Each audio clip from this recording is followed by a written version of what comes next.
ইশরাকের গণসংযোগে ছোট্ট খালেদা জিয়া। দলের নেতা কর্মীদের সঙ্গে নিয়ে পুরান ঢাকার ফরিদাবাদ এলাকায় শুক্রবার গণসংযোগে নামেন ঢাকা দক্ষিণ সিটি কর্পোরেশনের নির্বাচনে বিএনপির মেয়র প্রার্থী ইশরাক হোসেন। তবে শুক্রবারের ওই গণসংযোগের পরিবেশ ছিল ভিন্ন। ইশরাকের সঙ্গে গণসংযোগে অংশ নেয় একটি শিশু। দিয়াফা আক্তার নামে শিশুটি গণসংযোগে সবার দৃষ্টি কেড়েছে। সে বিএনপির চেয়ারপারসন খালেদা জিয়ার মতো সেজে প্রচারে অংশ নেয়। শিশু দিয়াফা ঢাকা দক্ষিণ সিটি কর্পোরেশনের নির্বাচনে ৪৬ নম্বর ওয়ার্ডের বিএনপি সমর্থিত কাউন্সিলর প্রার্থী মোহাম্মদ ফারুকের ভাগ্নি। শুক্রবার বিকাল ৩টায় পুরান ঢাকার ফরিদাবাদ জামিয়া আরাবিয়া এমদাদুল উলুম মাদ্রাসা প্রাঙ্গণ থেকে গণসংযোগ শুরু করেন ইশরাক হোসেন। গণসংযোগে বিএনপির চেয়ারপারসন খালেদা জিয়ার সাজে শিশু দিয়াফা অংশ নেয়। দিয়াফার এমন সাজে উৎসুক জনতার দৃষ্টি কাড়ে। ভ্যানে করে ধানের শীষে তোড়া হাতে নিয়ে সে প্রচারে অংশ নেয়।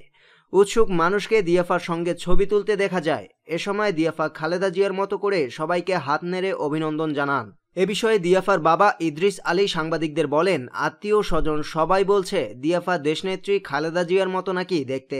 তাই মানুষকে ধানের শীষে ভোট দেওয়ার জন্য আকৃষ্ট করার লক্ষ্যে আজ দিয়াফাকে খালেদা জিয়ার মতো সাজিয়ে গণসংযোগে নামানো হয়েছে। এদিকে মেয়র প্রার্থী ইঞ্জিনিয়ার ইশরাক হোসেন বলেন, ধানের শীষের পক্ষে সৃষ্ট গণজোয়ার ঠেকাতে নানা ষড়যন্ত্র শুরু হয়েছে। তিনি সবাইকে দল বেঁধে ভোট কেন্দ্রে গিয়ে ষড়যন্ত্রকারীদের দাঁত ভাঙা জবাব দেওয়ার আহ্বান জানান। শুক্রবার প্রচার শুরুর আগে সাংবাদিকদের তিনি এসব কথা বলেন। ২৭শে জানুয়ারি নিজের নির্বাচনী ইশতেহার ঘোষণা করবেন জানিয়ে ইশরাক বলেন, দক্ষিণ সিটি কর্পোরেশন এলাকার পরিকল্পনা মাফিক অবকাঠামোগত উন্নয়ন, মকস নিধন, বজ্র ব্যবস্থাপনা থেকে শুরু করে সেবামূলক কাজের নানা পরিকল্পনা সুস্পষ্টভাবে ইশতেহারে উল্লেখ করা হবে। তিনি বলেন, নগরবাসীদের নানা সমস্যা সমন্বয়হীনতার কারণে নানা ভোগান্তি নিয়ে নানা কথা আমি বলে আসছি। ইশতেহারে এসবের বিস্তারিত তুলে ধরা হবে। ওই দিন সকাল 10টায় নয়াপল্টনের বিএনপির কেন্দ্রীয় কার্যালয়ে ইশতেহার ঘোষণা করা হবে বলে জানান দক্ষিণ নির্বাচন পরিচালনা কমিটির সদস্য সচিব ও বিএনপির চেয়ারপারসনের উপদেষ্টা আব্দুস সালাম। এ সময় ইশরাকের সঙ্গে প্রচারে অংশ নেন নাগরিক ঐক্যের আহ্বায়ক মাহমুদুর রহমান মান্না, লেবার পার্টির চেয়ারম্যান ডক্টর মোস্তাফিজুর রহমান ইরান, ঢাকা মহানগর দক্ষিণ বিএনপির সাধারণ সম্পাদক কাজী আবুল বাশার প্রমুখ। পরে হজরত মোতালেব শাহ রহমাতুল্লাহির মাজার জিয়ারত করেন ইশরাক। সেখান থেকে পর্যায়ক্রমে ৪৫ ও ৪০ নং ওয়ার্ড এবং ওয়ারী থানাধীন ৩৯ নম্বর ওয়ার্ডের বিভিন্ন এলাকায় দিনভর গণসংযোগ করেন তিনি। বিকালে ইশরাক পুরান ঢাকার গেন্ডারিয়া এলাকায় গেলে বিপুল সংখ্যক নেতাকর্মী তার গণসংযোগে অংশ নেন। এ সময় রাস্তার দুপাশের বাড়ির ছাদ ও ব্যালকনিতে এসে জনসাধারণকে তাকে হাত নেড়ে শুভেচ্ছা জানাতে দেখা যায়। এ সময় ইশরাকও তাদের অভিনন্দন জানান। পরে সন্ধ্যায় গেন্ডারিয়া মাঠে এক পথসভায় অংশ নেন তিনি। নির্বাচনে পারিবারিক প্রভাব টানবেন না, তাপসকে হুঁশিয়ারি দিলেন ইশরাক। ঢাকা দক্ষিণ সিটি কর্পোরেশনের নির্বাচন প্রভাবমুক্ত রাখতে আওয়ামী লীগের মেয়র প্রার্থী ব্যারিস্টার শেখ ফজলে নূর তাপসের প্রতি আহ্বান জানিয়েছেন বিএনপির প্রার্থী ইশরাক হোসেন। তিনি বলেন, আশা করি নির্বাচনে কোনো প্রার্থী বা পরিবারের প্রভাব পড়বে না, কারণ দেশটা কারো পারিবারিক সম্পত্তি না। শনিবার গোপীবাগে নিজ বাসভবনে নির্বাচনী কার্যালয়ে সাংবাদিকদের সঙ্গে আলাপকালে একথা বলেন তিনি। ইশরাক হোসেন বলেন, আমি যতদূর জানি তাপস একজন সজ্জন ব্যক্তি। আওয়ামী লীগের কর্মী সমর্থন এবং আমার প্রতিপক্ষ প্রার্থীর প্রতি আহ্বান থাকবে, নির্বাচনে কোনো প্রকার ইনফ্লুয়েন্স করবেন না। দেশটা কারো জমিদারি নয় উল্লেখ করে ইশরাক বলেন, আমরা কারো কথায় পরোয়া করি না। উনারা কি বললেন না বললেন সেটা তো কিছু যায় আসে না। যেটা দৃশ্যমান সেটা তো আপনারা দেখছেন। এটা কারো নিজের দেশ না, এটা আমাদেরও দেশ। এখানে কারো জমিদারি চলবে না। স্বাধীন দেশের নাগরিক হিসেবে সবার সমান অধিকার। ব্যারিস্টার তাপসের পরিবারকে ইঙ্গিত করে ঢাকার সাবেক মেয়র খোকাপুত্র ইশরাক বলেন, আমার প্রতিপক্ষ কোনো পরিবারের সেটা আমি বড় করে দেখতে চাই না। কে কোন পরিবারের সেটা আমার দেখার বিষয় না। এই দেশটার মালিক হচ্ছে জনগণ। এ দেশটা কারো পরিবারের সম্পত্তি নয়। আমি শেষ পর্যন্ত মাঠে থাকব। জনগণকে সঙ্গে নিয়ে এই স্বৈরাচারকে বিদায় করব। র্যাব, পুলিশ ও নির্বাচন কমিশনকে সঠিকভাবে দায়িত্ব পালনের আহ্বান জানিয়ে তিনি বলেন, আইনশৃঙ্খলা বাহিনী এবং নির্বাচন পরিচালনার দায়িত্বে যারা থাকবেন তারা নিরপেক্ষভাবে দায়িত্ব পালন করবেন। এরপর নির্বাচনী ফল যা হবে আমরা তা মেনে নেব, কিন্তু এতে কারচুপি হলে জনগণ কোনোভাবেই মেনে নেবে না। নির্বাচনী প্রচারে বাধা দেওয়া হচ্ছে এমন অভিযোগ তুলে বিএনপির প্রার্থী বলেন, আমার পাশে এখনও মাথায় ব্যান্ডেজ নিয়ে একজন দাঁড়িয়ে আছে। ওনার নাম আমিনুল ইসলাম। উনি 56 নম্বর ওয়ার্ডের কামরাঙ্গীচর এলাকায় আমাদের একজন কর্মী। তিনি গতকাল শুক্রবার ধানের শীষ প্রতীকের প্রচার চালানোর সময় আওয়ামী লীগের সন্ত্রাসীরা তার উপর হামলা চালায়। তাই কে হামলার কথা অস্বীকার করলো বা না করলো সেটাতে কিছু যায় আসে না। বিএনপি ভোটকেন্দ্র পাহারা দেবে কিনা এমন প্রশ্নের জবাবে এই মেয়র প্রার্থী বলেন, ভোটকেন্দ্র পাহারা বলতে কোনো কিছু নেই।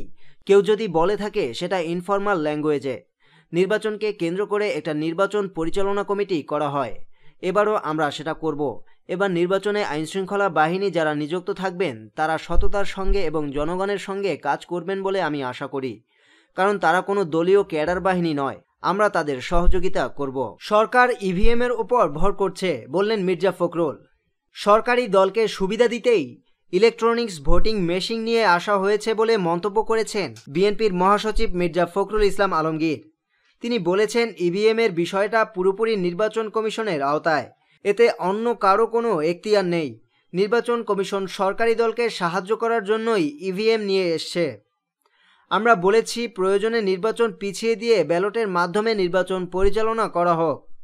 বৃহস্পতিবার দুপুরে রাজধানীর হাইকোর্ট মাজার সংলগ্ন গেটের সামনে ঢাকা দক্ষিণ বিএনপির মনোনীত মেয়র প্রার্থী ইঞ্জিনিয়ার ইশরাক হোসেনের প্রচারে অংশ নিয়ে এক পথসভায় তিনি এসব কথা বলেন।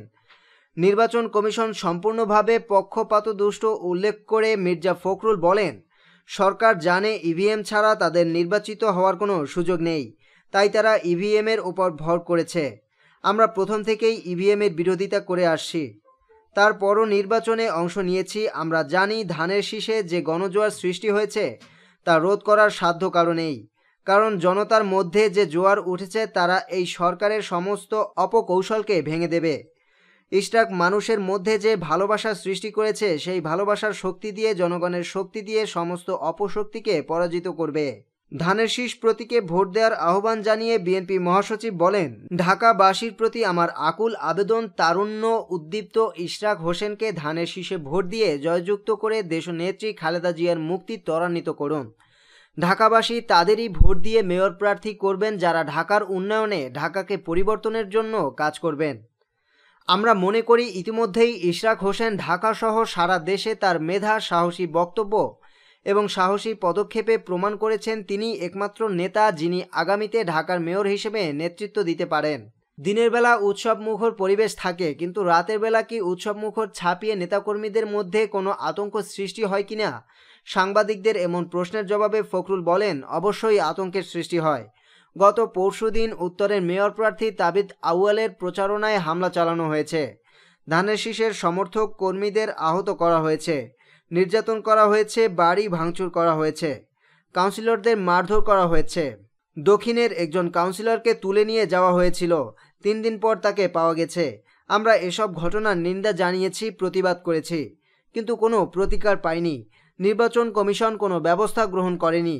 এ সময় ধানের শীষের মেয়র প্রার্থী ইশরাক হোসেন ছাড়াও উপস্থিত ছিলেন বিএনপির যুগ্ম মহাসচিব খায়রুল কবির খোকন, হাবিবুন নবী খান সোহেল, সাংগঠনিক সম্পাদক ফজলুল হক মিলন, প্রচার সম্পাদক শহীদ উদ্দিন চৌধুরী এনি সহ সাংগঠনিক সম্পাদক শহীদুল ইসলাম বাবুল সহ আরও অনেকে। দেশটা সবার, এখানে কারো জমিদারি চলবে না, বললেন ইশরাক। বাংলাদেশের মানুষের ভোটের অধিকার হরণ করা হয়েছে অভিযোগ করে ঢাকা দক্ষিণ সিটিতে বিএনপির মেয়র প্রার্থী প্রকৌশলী ইশরাক হোসেন বলেছেন, এই মাটি সবার, ক্ষমতাসীনরা দেশটাকে দখল করে নিয়েছে, এখানে মানুষের ভোটাধিকার নেই, এ দেশে কারো জমিদারিত্ব আমরা মানব না। বুধবার দুপুরে পশ্চিম হাজিরাবাগের জাহুচর বাজার থেকে প্রচার শুরুর আগে সংক্ষিপ্ত বক্তব্যে তিনি এসব কথা বলেন। ভোটে অনিয়মের অপচেষ্টার বিরুদ্ধে রুখে দাঁড়ানো হবে জানিয়ে ইশরাক বলেন, এদেশে মানুষের কথা বলার অধিকার নেই, বাক স্বাধীনতা নেই, ভোটের অধিকার নেই, সব অধিকার হরণ করা হয়েছে। আমরা বলে দিতে চাই এটি আর আমরা মানব না। ভোট নিয়ে কোনো ষড়যন্ত্র আমরা মানব না, কোনো বাধা মানব না। ঢাকা শহরে কোনো সন্ত্রাসীকে আমরা স্পেস দেব না। এই দেশটা আপনাদের, এই দেশটা আমাদের সবার, আমরা কারো জমিদারিত্ব মানব না, যোগ করে বিএনপির মেয়র প্রার্থী। পুলিশকে জনগণের পক্ষে কাজ করার আহ্বান জানিয়ে ইশরাক হোসেন বলেন, আমি পুলিশ প্রশাসনকে বলবো, আপনারা আপনাদের ওপর অর্পিত দায়িত্ব পালন করুন।